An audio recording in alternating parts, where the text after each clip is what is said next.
여기에서 뭔가 배신자 프레임을 극복하기 위해서는 내가 이러이러해서 아니라 얘기하기는 힘들기 때문에 나보다는 이 사람이 더 배신자 아니냐 이런 식으로 계속 얘기를 한다는 거죠. 여기 본인보다는 다른 쪽 저쪽을 보세요라고 하는 그렇습니다. 그러니까 일종의 뜻인가요? 저는 그게 물타기라고 볼 수 있거든요. 그러니까 본인이 하고 싶은 얘기를 하면 됩니다. 예. 근데 지금 여기에서 보면 당권에 대한 욕심도 있거든요. 저는 제가 볼 때는 배신인지 아닌지 아직 모르는 상황인 거죠. 예. 근데 이걸 배신자로 또 몰아세운다는 건 일정하게 내부의 한동훈 전 비대위원장이 차기 당권과 관련해서 유전 위치에 오르는 것을 싫어하시는 분들은 예. 그렇게 얘기할 수 있겠죠. 배신자라고 얘기할 수 있겠죠.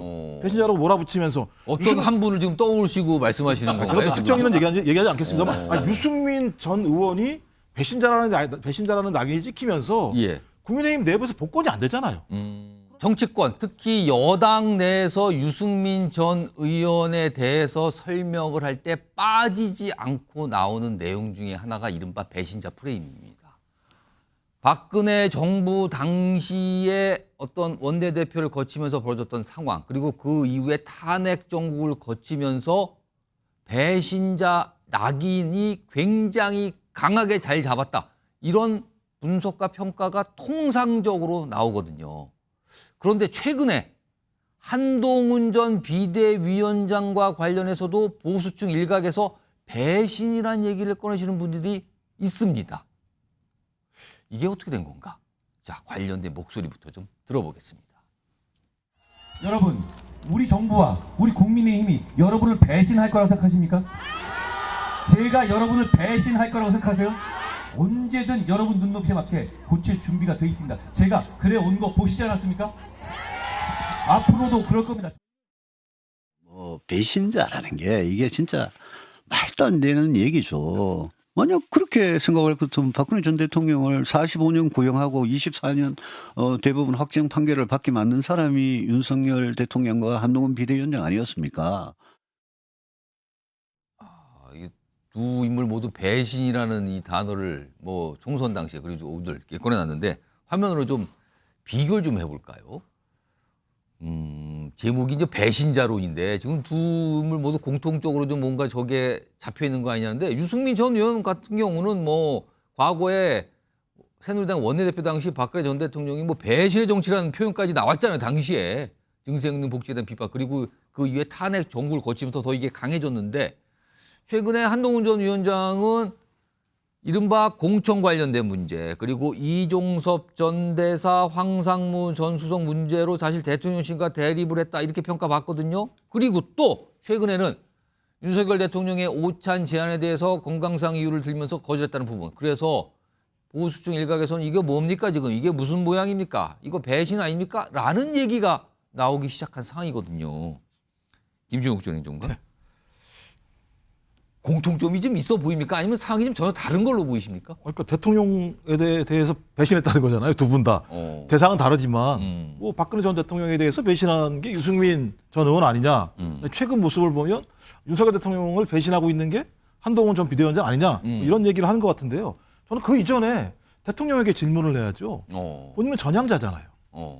문재인 정부 들어와서 승승장구하신 다음에 아, 전향이요? 전향하신 거 아닙니까? 아, 정권이 바뀌었다. 그러시다가 임기가 정해져 있는 검찰총장을 중간에 그만두고 나오셔가지고 예. 소위 이제 민주당에서 나는 검찰총장까지 올라가신 분이 국민의힘으로 입당하셔가지고 대통령이 되신 거잖아요. 예. 근데 뭐 그런 분에 대해서 배신하니 안 하니 이런 얘기를 하는 게 좀 제가 볼 때 좀 우습긴 합니다만. 그러면 살짝 한동훈 전 위원장이 억울하다라고 판단하시는 겁니까? 그러니까 한동훈 전 비대위원장이 아직까지 제가 볼 때 배신했는지 안 했는지 잘 모르겠는 거예요. 밥 한 끼 안 먹은 거잖아요, 실제적으로. 지금까지 한 거라고 얘기하는 건 뭐 그 이전에 윤석열 대통령과 맞서가지고 한동훈 전 비대위원장이 선거 과정에서 뭐 열심히 싸운 적이 있었나요? 뭘 배신한 적이 있었나요? 저는 제가 볼 때는 배신인지 아닌지 아직 모르는 상황인 거죠. 예. 근데 이걸 배신자로 또 몰아세운다는 건 일정하게 내부의 한동훈 전 비대위원장이 차기 당권과 관련해서 유전 위치에 오르는 것을 싫어하시는 분들은 예. 그렇게 얘기할 수 있겠죠. 배신자라고 얘기할 수 있겠죠. 배신자라고 몰아붙이면서 어떤 한 분을 지금 떠올리시고 말씀하시는 건가요? 제가 특정 인은 얘기하지 않겠습니다만 유승민 전 의원이 배신자라는 낙인이 찍히면서 예. 국민의힘 내부에서 복권이 안 되잖아요. 그러면 동일하게 한동훈 전 비대위원장 같은 경우도 계속 이런 프레임이 씌운다면 예. 나중에라도 복권하기 되게 어려울 수 있잖아요. 좀 그렇다면 그런 정치적 의도가 분명히 있는 거죠. 그리고 제가 유승민 전 의원을 이렇게 옹호할지 잘 모르겠습니다만 예. 예를 들면 지금 본인이 이게 자막으로 아래 하단 나가잖아요. 유승민 전 의원이 한동훈 전 위원장을 향하면서 용병 비슷하게 보수에 들어왔다. 그리고 배신이면 거기가 배신이지 왜 자기를 보고 배신이야. 이렇게 또 반박을 그러니까 하네요. 증세 없이 어떻게 복지를 할 수 없잖아요. 그건 제가 볼 때 팩트인데 예. 그 얘기를 했는데 그게 대통령의 생각과 다르다라는 이유만으로 배신자라고 얘기해요. 그러면 그 당에서는 사실이어도 대통령의 뜻과 어긋나면 사실이 아닌 얘기를 갖다 옹호해야 되는 겁니까? 그러니까 저는 이상한 지금 논쟁을 벌이고 있다는 생각이 들기 때문에 예. 제발 부탁인데 진짜 국민들의 민의를 받아안는다면 이런 논쟁 하시지 말아야죠. 국민들이 100%밖에 안 줬을 때에는 그 의미가 있을 거 아니겠습니까? 근데 제가 볼 때는 아직까지 공식적인 사과도 대통령은 안 하고 있고 좀 유승민 전 의원도 마찬가지입니다만 뭐 예를 들면 여기에 와가지고 배신자니 아니니 논쟁을 왜 하는지 잘 모르겠어요. 전 지금 상황에서 중요한 건 국민의힘이 선거 패배에 대해서 집단적으로 국민에게 어떤 의미로 반성할 것인가라고는 액션 플랜이 필요한 거지. 앉아가지고 제가 볼 때는 자기 권력을 위해서 자기 위치를 선점하려는 싸움은 제가 볼 때는 오히려 볼상사납다 이런 생각이 들어요. 김기웅 전 부대변인께 제가 질문 2개를 드릴게요. 우선 유승민 전 의원의 주장이에요. 배신자 그러는데 한동훈 전 위원장이 배신이지 본인을 보고 왜 배신이라고 반박을 합니다. 이거 어떻게 들으셨습니까? 네, 저는 자꾸 예. 한동훈 전 비대위원장이나 대통령을 끌어들인다는 생각밖에 할 수 없거든요. 그러니까 본인이 뭔가 의도를 갖고 그러니까 끌어들이는 거 본인이 아니냐고 계속 보시는 의식을 거예요? 하는 겁니다. 나는 오. 여기에서 뭔가 배신자 프레임을 극복하기 위해서는 내가 이러이러해서 아니라 얘기하기는 힘들기 때문에 나보다는 이 사람이 더 배신자 아니냐 이런 식으로 계속 얘기를 한다는 거죠. 여기 본인보다는 다른 쪽 저쪽을 예, 보세요라고 하는 그렇습니다. 그러니까 일종의 뜻인가요? 저는 그게 물타기라고 볼 수 있거든요. 오. 그러니까 본인이 하고 싶은 얘기를 하면 됩니다. 예. 근데 지금 여기에서 보면 당권에 대한 욕심도 있거든요. 안 지금 나간 얘기를 꺼냈어요 지금. 그렇죠. 당권에 대한 욕심이 있는데 지금 계속 문제가 되는 게 자기는 윤석열 대통령과의 차별화를 하면서 그렇지만 어떻게 보면 가장 경쟁이 될 사람이라고 한 사람은 저는 한동훈 전 비대위원장으로 염두하고 있는 거거든요. 그래서 저는 유승민 전 의원이 당당하게 이러이러해서 정책적인 걸 가지고 차라리 얘기하면 좋은데 본인이 가진 그 배신자 프레임을 극복하기 위해서 이 배신자 프레임을 이용하는 거 아닙니까? 그런 부분에선 적절치 못하고 저는 유승민 전 의원이 당권에 대해서 생각을 하고 나아가 대권까지 생각한다면 예. 상수가 돼야 됩니다. 변수가 아니라. 그러니까 누군가 의식하는 순간 진다는 얘기가 있지 않습니까? 예. 그런 의미에서 제가 볼 때는 지금 한동훈 전 비대위원장에 대해서 계속 얘기한다는 것 자체가 한동훈 전 비대위원장이 이번에 전대에 나올까 봐 계속 그거를 주시하면서 자기의 어떻게 보면 앞으로의 포지셔닝을 예. 어떻게 할 건지 고민하고 있는 단계라고. 또 다른 질문은요. 한동훈 전 위원장을 향해서 지금 이른바 보수 일각의 배신자 프레임이 점점 다가가고 있다고 보십니까?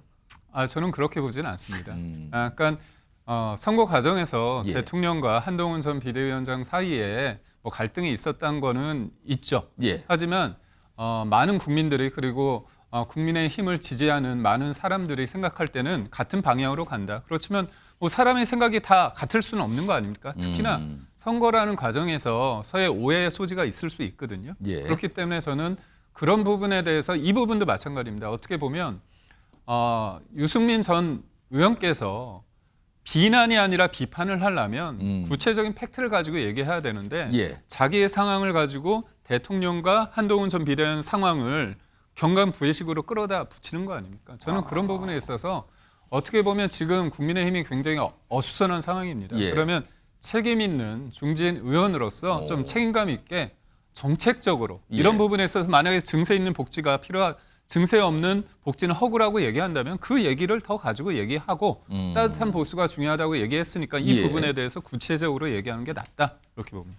그러니까 지금 뭐 특히 한동훈 전 위원장을 향해서 뭐 보수 용병이라는 표현까지 써가면서 약간 비판적 입장을 꺼내놓으면서 본인에게 씌워져 있는 배신자 프레임을 또 반박하는 모습이 오늘 있었습니다.